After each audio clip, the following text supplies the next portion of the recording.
Hi, this is Kari Newhouse with John Broughton on Retrospectives on 3SER KC Radio. Did you have any formal music training as a youngster? Not really. I saw a guitar at my parents' house when I was about 5 and decided that I picked it up and begged them for lessons. And so the only kind of training I had was I had guitar lessons for maybe 6 or 7 years. But I don't read music. I don't know how to read music, and I never had vocal training. So it's kind of just been something that was something that I think was just inside me. Yeah. When did you discover that you had this ability to write songs? When I was pretty young. I would say there are tapes of me recording when I was about 5 and 6 years old, creating my own songs. They were like 10 minutes long, but I grabbed a recorder that my dad had and was writing way back then. Wow, I think that's when that started. At such a young age, was there any type of music that was capturing your attention and inspiring you to want to write your own songs? You know, when I was that young, I always my mom had a lot of soundtrack stuff laying around, which was really odd, but a lot of like she had like Jesus Christ Superstar, and let's see, she had like The Hiding Place. There was this really eerie type soundtrack music, but the songwriting, I think the main influence back then, and I dread saying this now because I get laughed at, but John Denver was somebody I listened to a lot when I was little. Uh-huh. And but I think, gosh, I was so young like that. There wasn't a lot of music in my home, and that always surprises people when I say that, but there just wasn't. I'm the only musician in my family, and so I think it was just something that I kind of sought out, and was I think the songwriting form, though, listening to John Denver, he had such a great sense for songs, and I think that I definitely wanted to be writing like that. And how long was it? At what point do you think you really felt to develop a confidence in your songwriting to the point where you were prepared to present them publicly?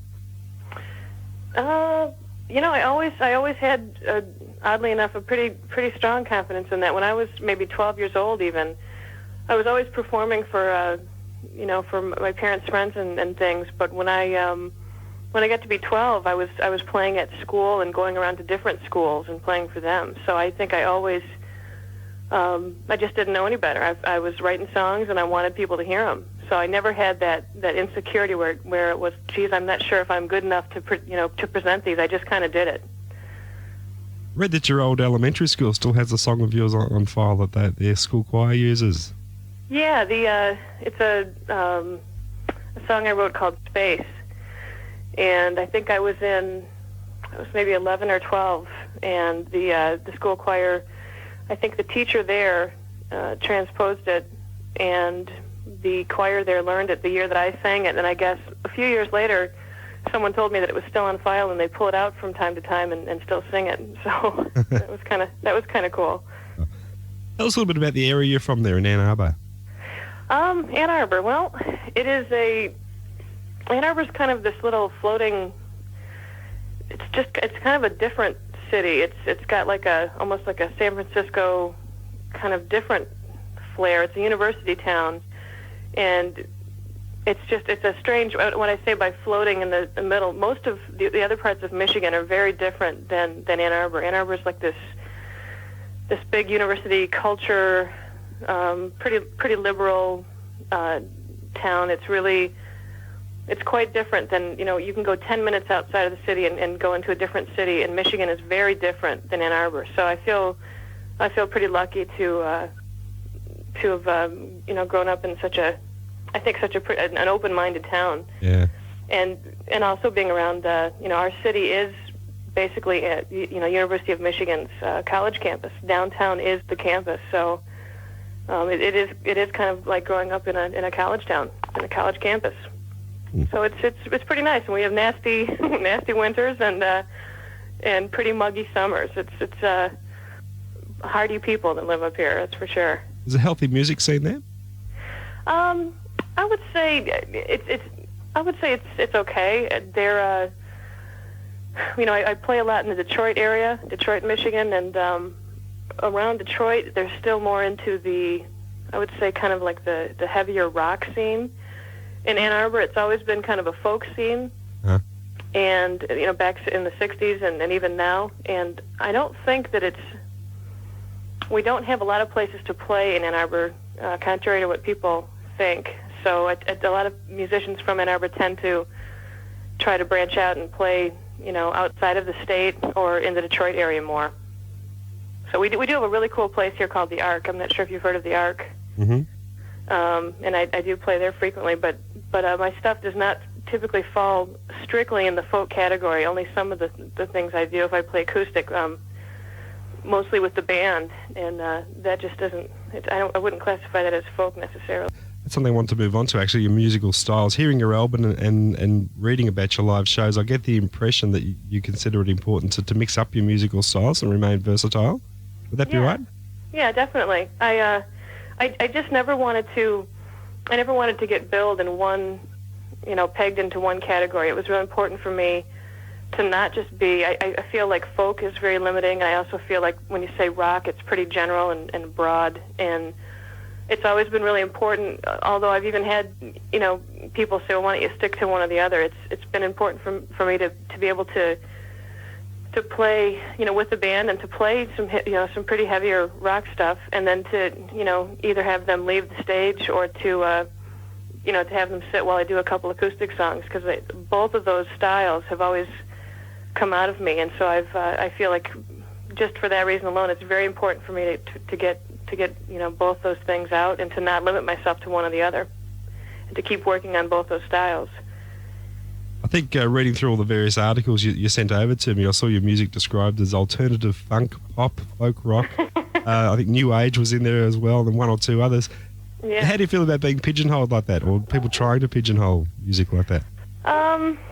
I feel like the only reason that's important, I guess just, understanding the music business and having to understand it, I know why people have to do that. People always have to. Yeah, the first thing people ask when they meet someone that you haven't met or something, the person always says, well, what do they look like? What are they like? They always, before they even meet someone, they want you to describe it. So I understand that especially if you haven't heard my stuff or something, and someone says, what's it like?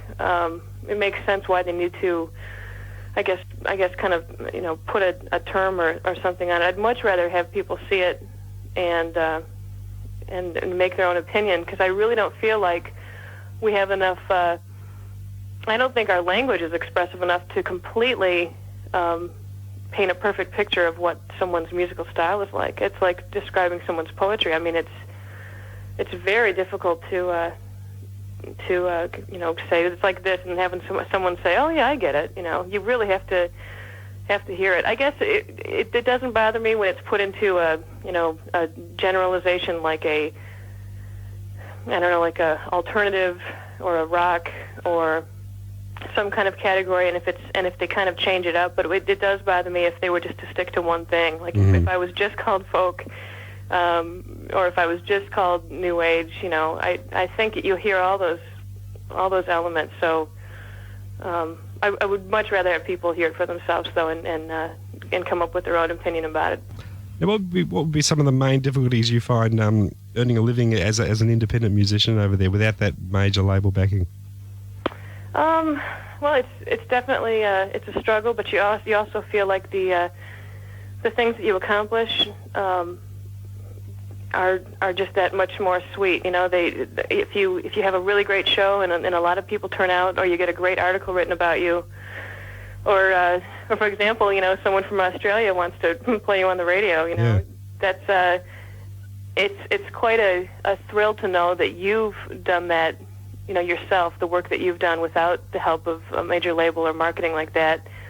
On the other hand, I certainly am always working towards a label, whether it's a major or not, whether, a label for the, just, if anything, for the money to record CDs and the distribution, which is so important. So although I have been seeking that for quite a while. Doing it myself, it definitely makes it's rewarding to know that I've accomplished all this on my own. Absolutely. But it is hard. It gets very frustrating. I'm sure it does. Yeah. Has there been any major label interest at all? There has been. There definitely has been, and there has been over the years, and there have been a lot of people even now that are still interested. There have been some major labels that are still tinkering around with it, and people that come out to the shows, and we have some interest right now, but so far nothing that we've completely wanted to go with. But yeah, I've the one thing that I'm pretty proud of is that I was sent out to both coasts, out to New York and to Los Angeles, from the time I was 19 on, by different labels. So that was kind of cool, and they paid for that. So I feel like my music has definitely, shown. I get to see the United States that way. That's for sure. Yeah. So that's pretty cool. But yes, there is, and we're hoping something soon is going to happen with the label. Look, I'm sure it won't be long. Oh, well, thank you. What's the extent of your live work over there? Is it mainly local? Mostly, yeah. We just actually are hooking up with a booking agency right now, and I'm definitely hoping to be getting outside of Michigan more. I know we're working on a Chicago date, which is just in Illinois, in the state over from us. But it's mostly been local to this point, and that's why we're so excited now about this booking agency, which is going to probably let us focus on different regions, from the East Coast and the New York area to the Midwest, and getting out of Michigan a little bit. So, I'd love to, I'd love to play, Europe and Australia and anywhere I possibly could. I feel like that's a great way to see the world, to be able to play music for people and to be in a different city every night is just a dream of mine. How would you describe your onstage persona? I would say it's pretty focused. It's pretty intense. It's not a lot of gimmicks. It's not so serious where I think I would bore people to tears. But it's about the music. So when you see a show of mine, it's whether it's 45 minutes or an hour and a half or something, it's just a real intense blast of original tunes that I'm really serious about and really serious about performing. I play with three really great musicians, and I play guitar myself, and so this band has been together for about maybe 2.5 years now, and I would say the band is just so tight that what you're going to see is really good musicians, playing tunes they're very serious about. Just run through the background of the guys in the band for us, if you wouldn't mind. Okay. Well, David McWilliam, the drummer, has been with me for about 7 years, so he's been involved for a long time. The bass player, Rich Griffith, has been with me for about 2.5 years. He's more of he went to a school out in California, and he is I would say he's into alternative rock, that kind of playing. Dave, actually, the drummer, had a little bit of a jazz background, so that makes his playing pretty colorful. It's pretty interesting. He's not just a rock drummer. My guitar player, Cole Garlack, is the youngest guy in the band. He's 22, and he's been with us for 2.5 years. And he also is a songwriter. He doesn't write in my band, but he tends to play out sometimes with his own band. And he's got an amazing voice, and occasionally will sing backup with me on stage. And is a pretty strong personality up there as well, just because he does front another band. So that's kind of cool. Now, the songs I'm playing, Juliet, what period of time do they cover? All over the place. There are some songs on there. Let's see. And Then They Say is the oldest song on there. I wrote that when I was a senior in high school. I'm 28 now, so that would have been when I was 18. So that's 10 years old, that one song. And there are some songs that range from being, a few years old to the newest one on the disc was Righteous and Killer Storm. Those two were very new. I would say they were all written within 2 years of recording that CD, though, except for And Then They Say, which is old. I tend to have I have a lot of stuff that I just have not released on CD. So when I first released the CD, I got to kind of go back and reach from a library of tunes that had been, like I said, 10 years old to something pretty new. So I tried to do a little bit of the spectrum. Now, I noticed you were involved in the production side of the album as well. How heavy was your input there? Pretty heavy on this one. There are a couple of things that we're doing now where I'm working more hand in hand with Al Sutton, the guy that engineered and who co-produced that record. He's more taking I'm listening to him more on the reins of production, and some of the stuff we're doing now sounds a little bit different than what was on that album. But I've been recording. I have my own home studio, and I've been recording since I was really, I must have been 8 or 9 years old, and my dad had a bunch of equipment that he bought that he never learned how to use, but I tended to be really fascinated with the whole recording process. So when I went in the studio, it was stuff that I had all seen and done before, and we typically would go in and try to do as much live as we could, and then I would go back in and lay a lot of the stuff on top myself. So a lot of the production on this one was my idea. And I just the whole process. I love being in the studio. I love, I love being in there for 12 hours, and you get really tired, and you just put another pot of coffee on and just keep going. And it's just it really is. It's just magical to me. I feel like it's just a great part of writing. That's strange. A lot of musicians I speak to actually hate that environment. They can't wait to get out of the studio. So that. I love performing, but I have to say, I think I'm one of those people that I love recording more. I love being in kind of away from the people a lot. I tend to be a little more introverted with my music and a little bit shy, and I certainly can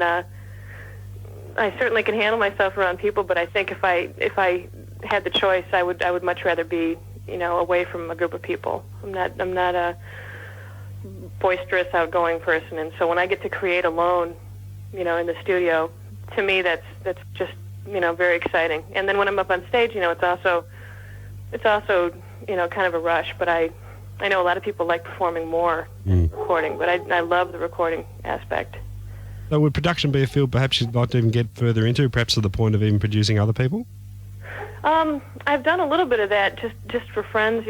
People have brought songs over, and I definitely believe that I would love to do that. I think that sometimes because you can step outside the project so much when it's another person's song, I think that some of the ideas that I come up with for other people are sometimes are better than what I come up with my own. That's why I'm so interested now in working with other producers on my own stuff. So yeah, I'd absolutely be into doing other people's albums. I don't think the engineering aspect of it I'd let someone do, but just because it's just so much work. Yeah. And so scientific, but I would love to produce someone's stuff. That'd be fun. And talk about your songwriting. What's the basic procedure there with your songwriting? Do you have a particular method that you go through? The way I write songs has always been the same, and if I try to force it, nothing will come out. And I'm one of those really strange writers that I know a few people do this, where the songs, come out at once. The lyrics and the music will all come out at the same time, and it happens so fast. Sometimes it'll happen in the length of the song. If it's like a 4.5-minute song, it'll be 4.5 minutes, and I'll be scrawling, the lyrics down in a book, and my handwriting is actually different. I'll misspell words. It's like this rush of something that just comes through me. And I remember reading just recently going back and reading an interview that somebody did on me when I was in elementary school, and I said the same thing, that both the lyrics and the music come at the same time, and it's just something I can't stop. In the past, when I've tried to, force the writing, when I've actually sat down and picked the guitar up and been like, okay, I haven't written in a while, I gotta write something, it just doesn't happen. It just doesn't work for me. So I really do have to wait, and I go through these periods where I think the longest time it was 6 months, and I hadn't written any songs. And I got all scared because I thought, oh great, that last song that I wrote was it. That's all I had in me. And then lo and behold, one of my best songs comes out. So is it a certain frame of mind you have to be in to be able to sit down and write? I'm not sure where it is. It happens all over the place. I once wrote a song when I was cutting my grandpa's lawn on a tractor. I was sitting on the tractor, and I just ran to the car as fast as I could to get back home, to grab the guitar, to get it down. I sometimes am jolted out of sleep because I'm writing in my sleep, and I'll have to go grab the guitar and turn the machine on and get it down on tape. I would typically say that usually I'm in I guess more of a, I don't know, just more of a, I was going to say more of a down state, but that's not necessarily true. I maybe just more in an introspective or really in a thinking mood. They just tend to happen when I'm maybe going through a lot of things, or I've seen a lot of things happen or something. I haven't been able to pinpoint when I write the most, or if there's a certain pattern to it. It's pretty random. Now, is there a new recording in the works at all? Yeah, there is. We just recorded 4 or 5 new songs, and with the same engineer, Al Sutton, and we're going back in. He's completing a studio up here in the Detroit area, and we'll go back in. And I think what we're doing now is we're just demoing songs for the next CD, and hopefully a label will pick up the cost of actually recording the CD. So right now we're doing the sketches for the next CD, but the next CD is definitely, the songs are picked, and we have the outline and the frame of it. It's definitely done. We have enough songs now, so I actually have about 200 songs in my catalog of stuff that I've written. So you'll probably see again on the next CD a lot of new stuff, but I'll also go way back and pull some things out that I just wanted to get on CD. Mm-hmm. Now, other than that, what are your immediate plans in terms of gaining wider exposure? We are so focused right now on playing as much as we can, and that's why we sought out the booking agency. We're getting more shows in warming up for national bands here and trying to play around. But I think the plan is to play as much as possible. When we're at the shows, we tend to sell the CDs that way. But also we're getting distribution, so we can. It probably will be a focused distribution in certain areas. But that means when we do hit a town and we play a show that night, the people that are at the show, instead of buying it there, can definitely buy it at the store in that city when we leave, which is really important. So I think that's the plan, is just to try to get it out there by people hearing it, going out and playing. And I think that when we develop maybe more of a following that way by playing so much, we're gonna focus on trying to get some more radio exposure, which is the absolute hardest thing, I believe, is the radio. Mm-hmm. It's just so hard. Well, you can be rest assured we'll be flying the flag for you down here anyway. You can rest assured of that. Thank you. Yeah, I was very pleased to hear that the listeners were into some of the songs on the CD. That was really nice. Okay, Kari. Well, thanks very much for your time. I won't hold you up any longer. John. All the best with it all. Great songs always get noticed eventually, and I'm sure you've got that going for you. So I'm sure it won't be long before everybody knows who you are. Well, thank you. Thank you for your interest. And when you're on your first world tour, make sure you drop in and see us. Okay. Okay. I will. Thanks, Kari. All the best. Okay. You too. Bye-bye.